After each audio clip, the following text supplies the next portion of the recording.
ভারতের মহারাষ্ট্রে সাবেক সংসদ সদস্য বিনায়ক রাউত ও তার পরিবারের বিরুদ্ধে কুসংস্কার চর্চা এবং গৃহ নির্যাতনের অভিযোগে মামলা হয়েছে। তার পুত্রবধূ গিরিজা রাউতের অভিযোগ, তাকে জোর করে গোমূত্র পান করানো, তান্ত্রিক আচার পালনে বাধ্য করা এবং দীর্ঘদিন মানসিক ও শারীরিক নির্যাতন করা হয়েছে।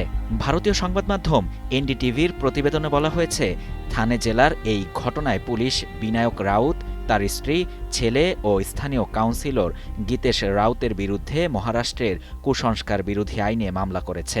অভিযোগপত্রে ফিরোজ ও কাজী নামে কথিত দুই তান্ত্রিকের নামও অন্তর্ভুক্ত করা হয়েছে।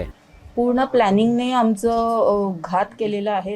গিরিজা রাউতের অভিযোগ, বিয়ের পর গত ৭ বছর ধরে তিনি নিয়মিত মানসিক, সামাজিক ও আবেগগত নির্যাতনের শিকার হয়েছেন।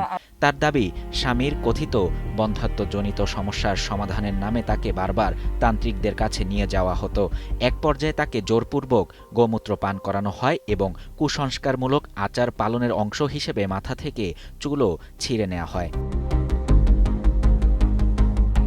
শাহরিয়ার শাফাত, বাংলা নিউজ 24।